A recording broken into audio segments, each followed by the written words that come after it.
Baik, Assalamualaikum warahmatullahi wabarakatuh. Selamat siang Bu Mintarsi, selamat siang Pak Hendra, dan selamat siang teman-teman semuanya.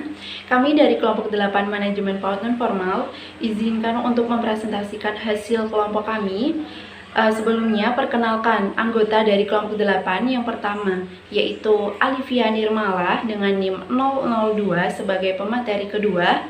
Kemudian ada Ahi Sulisun dengan NIM 023 sebagai pemateri pertama. Kemudian yang ketiga, saya sendiri Febriana Eka Wahyu Kartika dengan NIM 033 sebagai pemateri ketiga dan sebagai moderator. Kemudian yang keempat ada Sherena Nodea dengan NIM 036 sebagai pemateri kelima. Dan yang terakhir yaitu Dwi Wulan sebagai pemateri keempat dengan NIM 037. Nah, di sini kami akan mempresentasikan hasil diskusi kelompok kami dengan materi penyusunan akreditasi lembaga PAUD. Untuk poin pertama, yaitu pengertian akreditasi PAUD, akan dipresentasikan oleh Saudari Navia. Kepada Saudari Navia, saya persilahkan. Terima kasih moderator untuk waktunya. Nah, di sini saya akan memaparkan pengertian dari akreditasi. Sebelum kita memasuki materi yang akan kita pelajari, kita harus paham dulu apa itu pengertian dari akreditasi. Nah, ternyata pengertian akreditasi itu sendiri sudah ada di Undang-Undang Dasar pada nomor 20 tahun 2003, ada di pasal 1 ayat 22, kemudian ada di pasal 60 ayat 2, kemudian ada di pasal 60 ayat 4. Nah, dari pengertian itu dapat disimpulkan bahwa akreditasi PAUD dan PNF adalah suatu kegiatan penilaian kelayakan satuan pendidikan PAUD dan PNF berdasarkan kriteria yang telah ditetapkan untuk memberikan penjaminan mutu pendidikan. Nah, dalam operasionalnya, akreditasi PAUD dan PNF ini menggunakan instrumen penilaian yang rancang berdasar kriteria yang bersifat terbuka. Hasil akreditasi sendiri merupakan bentuk akuntabilitas publik yang harus dilakukan secara objektif, adil, transparan, dan komprehensif. Terima kasih, saya kembalikan ke moderator. Baik, terima kasih Navia atas paparan materinya. Kemudian yang kedua yaitu materi tujuan akreditasi akan disampaikan oleh Saudari Alivia. Kepada Alivia, saya persilahkan. Baik, terima kasih waktunya kepada moderator. Saya di sini akan menjelaskan tentang tujuan akreditasi PAUD. Akreditasi PAUD dilakukan dengan adanya beberapa tujuan, antara lain yang pertama, mendapatkan bahan-bahan bagi usaha perencanaan pemberian bantuan dalam rangka membina sekolah yang bersangkutan. Yang kedua, mendorong dan menjaga agar mutu pendidikan sesuai dengan ketentuan kurikulum yang berlaku, yaitu dengan mengajarkan kepada anak PAUD pelajaran yang seharusnya didapatkan pada usia anak tersebut dengan mempertimbangkan kurikulum yang sedang berlaku. Yang ketiga, mendorong dan menjaga mutu tenaga kependidikan dengan meluncurkan anggaran untuk pelatihan bagi tenaga pendidik untuk meningkatkan mutu tenaga kependidikan tersebut. Yang keempat, mendorong tersedianya sarana-prasarana seperti ruang kelas, seperti taman bermain untuk anak. Selanjutnya, yang kelima, mendorong terciptanya dan menjaga keterpeliharaannya ketahanan sekolah dalam pengembangan sekolah sebagai pusat kebudayaan, contohnya dengan menjaga lingkungan sekitar sekolah. Yang keenam, melindungi masyarakat dari usaha pendidik yang kurang bertanggung jawab. Yang ketujuh, memberikan informasi kepada masyarakat tentang mutu pendidikan suatu sekolah dengan mengadakan rapat dan menjelaskan kepada orang tua anak mengenai mutu pendidikan yang ada di sekolah tersebut. Selanjutnya, yang ke-8, memudahkan peraturan perpindahan siswa dari sekolah satu ke sekolah yang lainnya. Sesuai dengan UU nomor 20 tahun 2003 tentang Sistem Pendidikan Nasional, akreditasi dilakukan untuk menentukan kelayakan program dan suatu pendidikan pada jalur non-formal maupun formal pada setiap jenjang jenis pendidikan. Akreditasi terhadap program dan suatu pendidikan dilakukan oleh pemerintah dan atau lembaga mandiri yang berwenang sebagai bentuk akuntabilitas publik. Akreditasi harus dilakukan atas dasar kriteria yang bersifat terbuka. Baik, terima kasih. Waktu dan tempat saya kembalikan ke moderator. Baik, terima kasih Alivia atas paparan materinya. Kemudian poin ketiga yaitu prinsip akreditasi PAUD akan saya sampaikan sendiri. Di mana prinsip akreditasi PAUD itu ada 5. Yang pertama, objektif. Objektif itu dapat dibilang sebagai penilaian yang terkait terhadap kelayakan secara jelas. Jadi penilaiannya itu harus secara jelas dan benar untuk memperoleh informasi tentang akreditasinya seperti itu. Jadi untuk hasil penilaian dapat dibilang benar atau objektif itu yang mana menggambarkan kondisi sebenarnya. Kemudian yang kedua yaitu komprehensif. Komprehensif di sini penilaiannya itu tidak terbatas pada aspek-aspek tertentu saja, tetapi meliputi berbagai komponen pendidikan.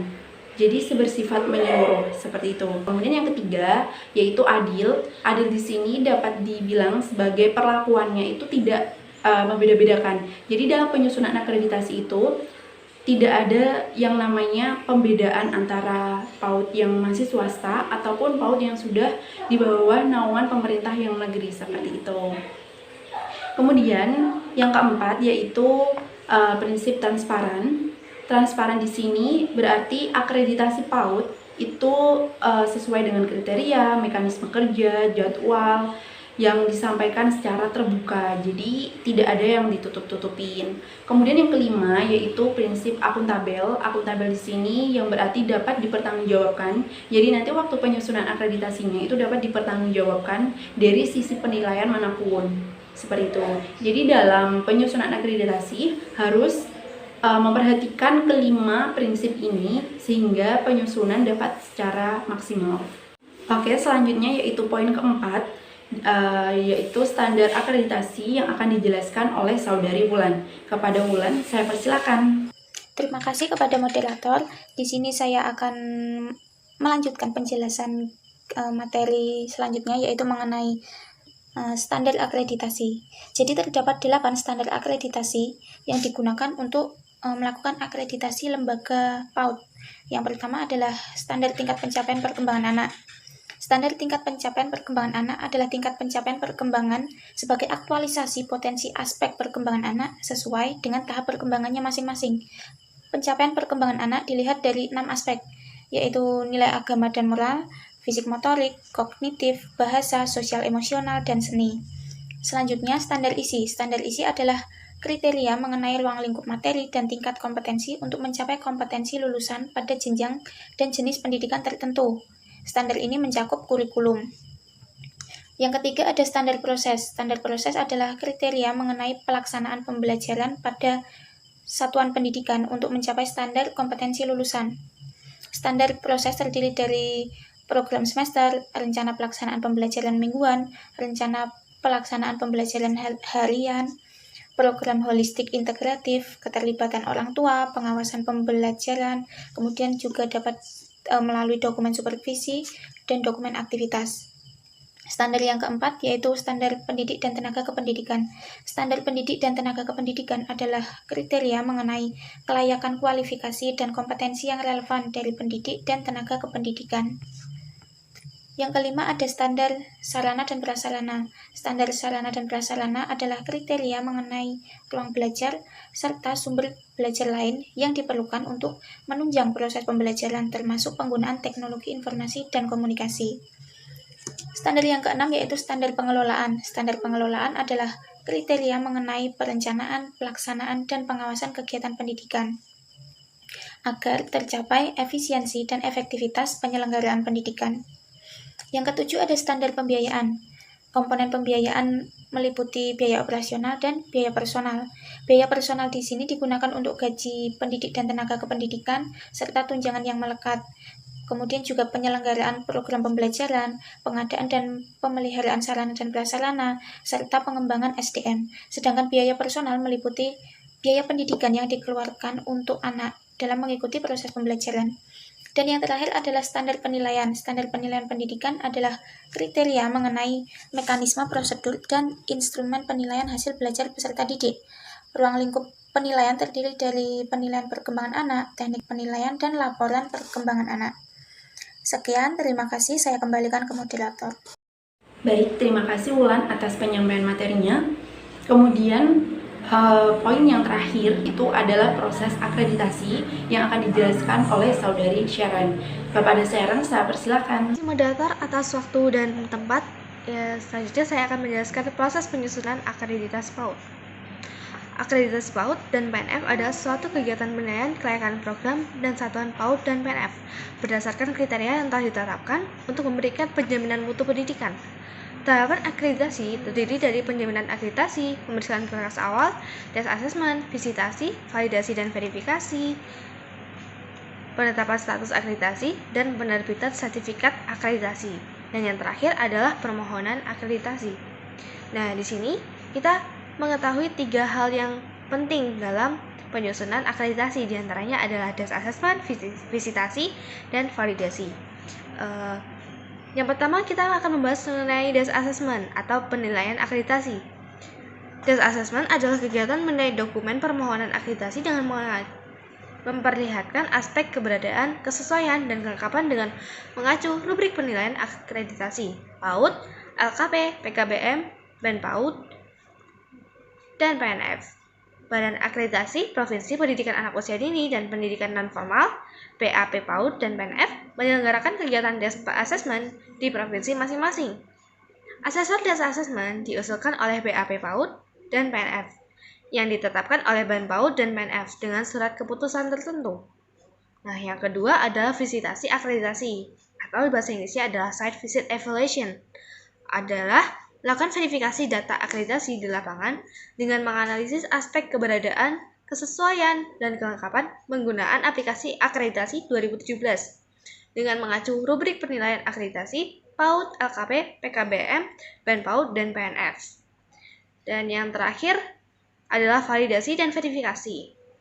Validasi dan verifikasi adalah tahapan pencermatan terhadap hasil penilaian asesor tes asesmen dan asesor visitasi akreditasi secara akurat. Melaksanakan validasi dan verifikasi diantaranya sebagai berikut. BAP PAUD dan PNF menyiapkan penyelenggaraan kegiatan validasi dan verifikasi hasil visitasi akreditasi tentunya di provinsi masing-masing. Yang kedua, asesor validasi dan verifikasi ditetapkan oleh BEM PAUD dan PNF dengan surat keputusan tertentu. Yang ketiga, validasi dan verifikasi hasil visitasi akreditasi dilakukan oleh satu asesor yang validasi yang telah dipilih dan dilatih TOT oleh BEM PAUD dan PNF sesuai dengan prosedur dan kode etik validasi dan verifikasi hasil akreditasi yang telah ditetapkan oleh BEM PAUD dan PNF. Sekian, saya kembalikan kepada moderator. Oke, terima kasih Sharon atas paparan materinya.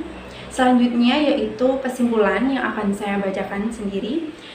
Dari pembahasan materi yang telah disampaikan oleh teman-teman kelompok 8, dapat disimpulkan bahwa penyusunan akreditasi itu sangat penting, terutama pada akreditasi lembaga PAUD. Karena akreditasi itu merupakan suatu penilaian yang dilakukan oleh pemerintah terhadap sekolah swasta untuk menentukan peringkat pengakuan pemerintah terhadap sekolah tersebut, di mana hal ini tuh bertujuan untuk membantu terjaganya mutu pendidikan dan memantau sejauh mana sih perkembangan dari lembaga PAUD tersebut. Jadi akreditasi itu membantu dalam pemantauan dan untuk memberikan lembaga PAUD itu sebagai mutu yang baik. Seperti itu presentasi dari kelompok kami. Saya selaku moderator pamit undur diri dan mohon maaf apabila terdapat kesalahan kata dalam penyampaian. Terima kasih atas perhatian teman-teman semuanya. Saya tutup. Wassalamualaikum warahmatullahi wabarakatuh.